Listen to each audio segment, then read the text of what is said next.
Good afternoon, guys. Once again, you are welcome in my YouTube class. Now, today we are going to teach you about the predicate. First video,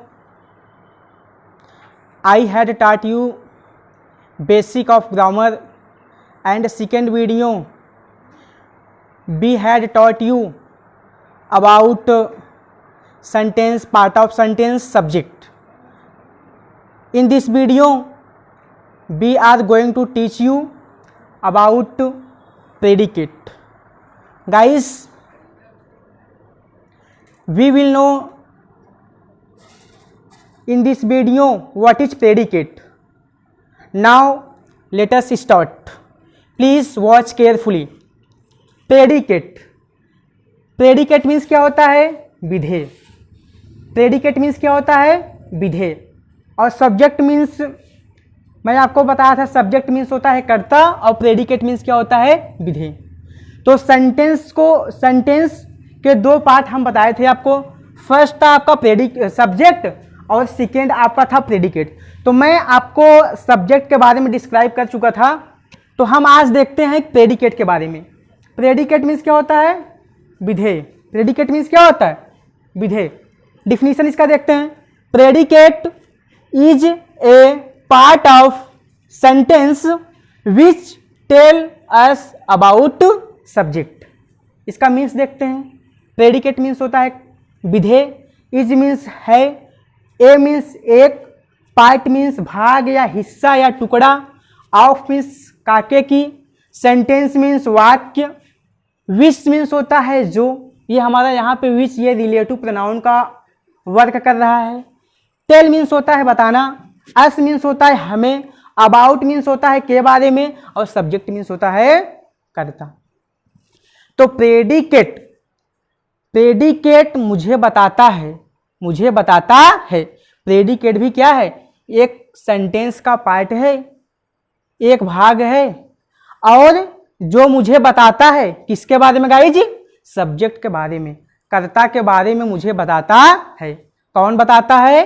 predicate. क्या बताता है? कि subject क्या कर रहा है. इसका सेकेंड डिफिनीशन देखते हैं गाइज. कि what is said about subject, that is predicate. What is said about subject, या कर्ता के बारे में जो कुछ भी कहा जाए. कर्ता के बारे में जो कुछ भी कहा जाता है वही हमारा प्रेडिकेट कहलाता है. गाइस, एग्जाम्पल के माध्यम से हम समझते हैं कि हमारा सेंटेंस में सब्जेक्ट कौन है और प्रेडिकेट कौन है. ठीक है. एग्जाम्पल क्या है? कि Ram is going to market. Guys, ये हमारा प्रेजेंट कंटीन्यूअस टेंस है. Ram is going to market. Ram बाजार जा रहा है. तो एक सेंटेंस में हम आपको दो पार्ट बताए थे और हम आपको ट्रिक भी बताए थे कि हम सब्जेक्ट को कैसे ढूंढ निकालते हैं. कि वाक्य में अगर हम कौन लगा दे तो हमें सब्जेक्ट मालूम पड़ जाता है. तो Ram is going to market. बाजार कौन जा रहा है गाइस? राम जा रहा है. बाजार कौन जा रहा है? राम. अगर हम कौन लगाए सेंटेंस में हमें सब्जेक्ट मालूम पड़ जाता है. तो बाजार कौन जा रहा है? राम जा रहे हैं. तो कौन जा रहा है? राम. तो राम क्या हो गया? सब्जेक्ट. और बाकी सब हमारे क्या हो गए? प्रेडिकेट. ये हमारे क्या हो गए? Is going to market. ये हमारा प्रेडिकेट हो गया. मैंने आपको प्रीवियस वीडियो में भी हम बताया था कि सब्जेक्ट के भाग को बताया था. सब्जेक्ट कौन कौन से भाग बताया था हम आपको? डिटरमिनर के बारे में बताया था, एडजेक्टिव और एडजेक्टिव फ्रेज या क्वालिफायर. ये हमारे क्या हैं? ये हमारे सब्जेक्ट भाग हैं. डिटरमिनर, क्वालिफायर, एडजेक्टिव फ्रेज, ये हमारे सब्जेक्ट के पार्ट हैं. तो हम सब्जेक्ट के पार्ट को पढ़ चुके हैं. हम प्रेडिकेट के बारे में पढ़ रहे हैं. तो ये प्रेडिकेट हो गया. इसके पार्ट को हमने पढ़ लिया.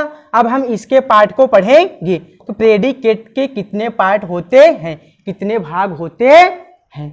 ठीक है, तो पार्ट्स ऑफ प्रेडिकेट, विधेय के बारे में हम जानते हैं। प्रेडिकेट मीन्स होता है विधेय, तो हम विधेय के भाग के बारे में जानते हैं।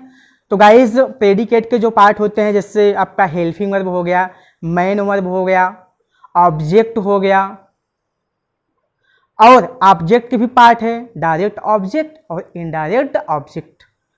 डायरेक्ट और इनडायरेक्ट ऑब्जेक्ट के बारे में आपके बुक में इसका डिस्क्राइब नहीं किया गया है, लेकिन हम इस वीडियो के माध्यम से हम आपको अंडरस्टैंडिंग करा देंगे। ओके, तो क्या है वर्ब? वर्ब मीन्स होता है क्रिया, क्रिया मीन्स होता है करना। जो कुछ भी हम करते हैं, जो कुछ भी हम करते हैं वही हमारा क्रिया है।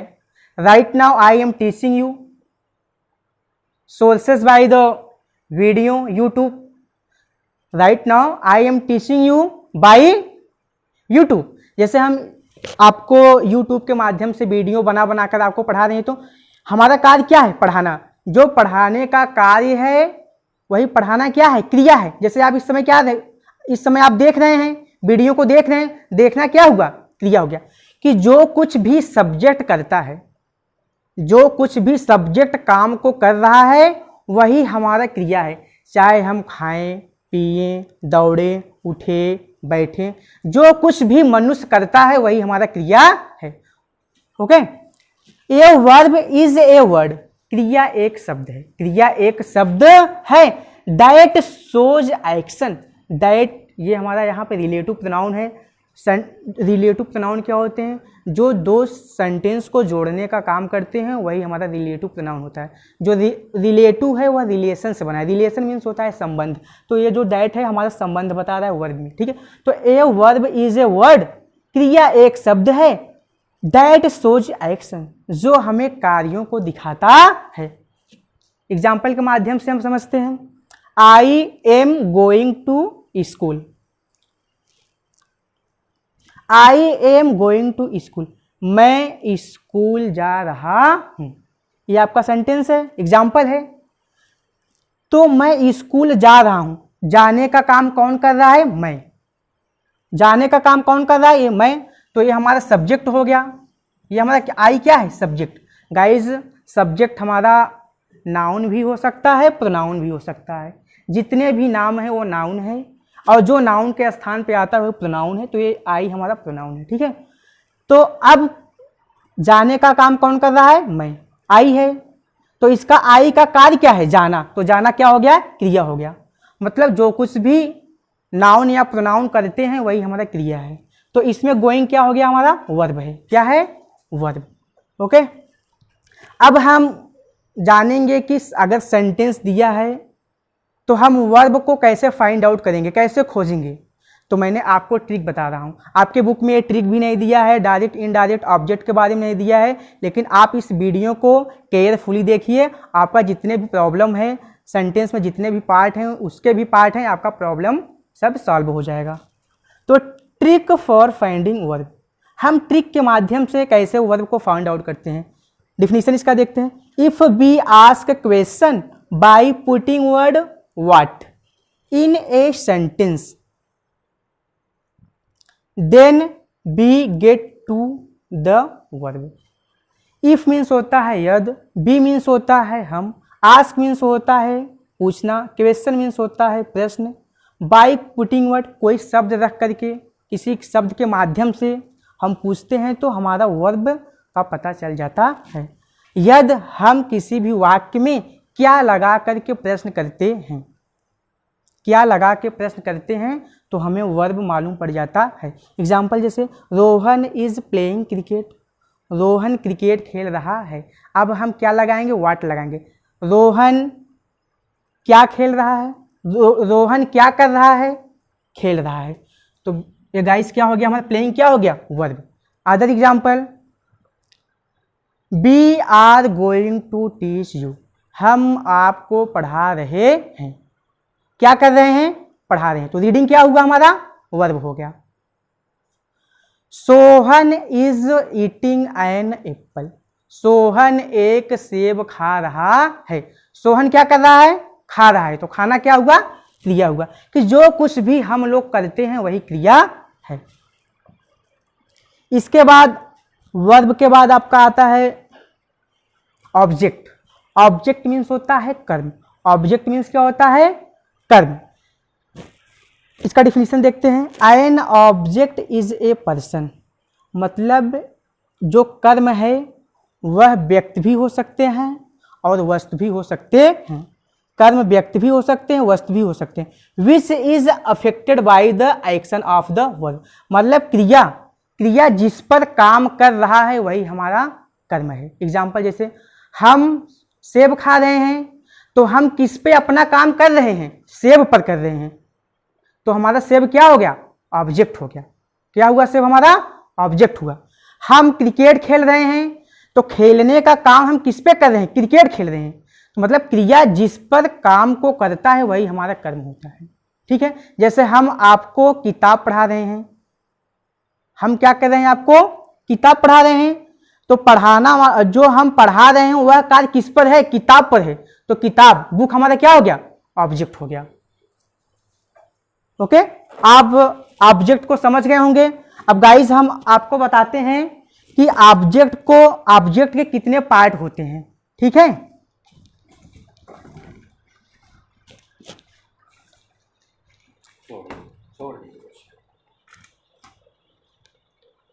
ठीक, हम अब क्या करेंगे? आपको ऑब्जेक्ट के पार्ट के बारे में बताएंगे।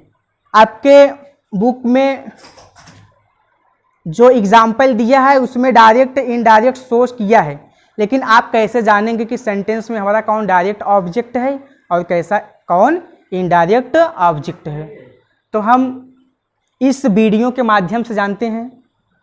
ठीक है, आप देखिए कि पार्ट्स ऑफ ऑब्जेक्ट, कर्म के भाग, कर्म के भाग। There are two parts of object, कर्म के दो भाग होते हैं।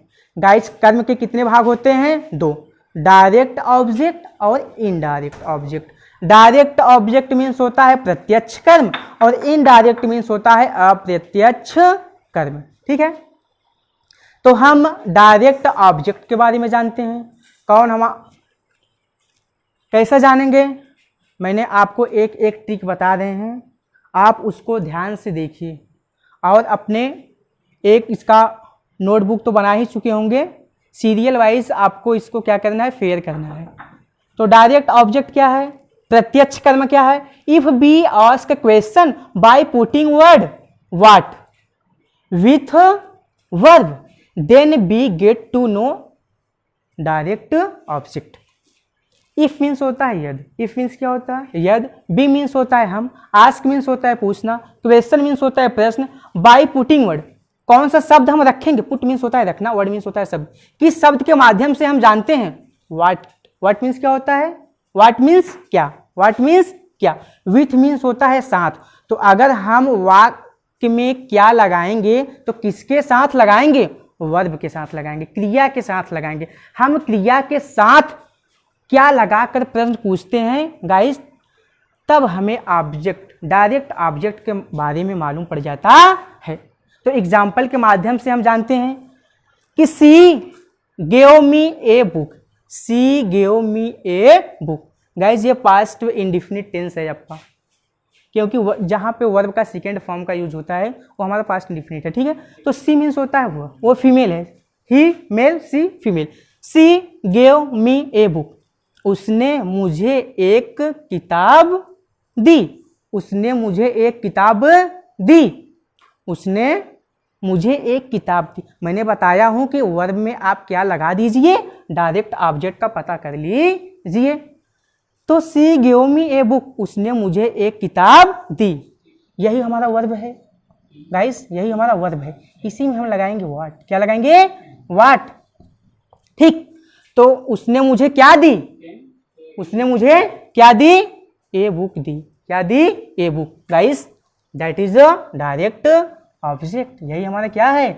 डायरेक्ट ऑब्जेक्ट है। हम वर्ब में क्या लगाकर क्वेश्चन करते हैं तो हमें डायरेक्ट ऑब्जेक्ट के मालूम में पता चल जाता है। He gave me A chalk, उसने मुझे चाक दी। क्या दी? चाक दी, ये चाक क्या हो गया, डायरेक्ट ऑब्जेक्ट। राम मुझे एक डस्टर दिया। अब जो वर्ब है वही में हम क्या लगेंगे, क्या दिया, डस्टर। डस्टर हमारा क्या हो गया, डायरेक्ट ऑब्जेक्ट। ठीक। राम एक सेब खाते हैं।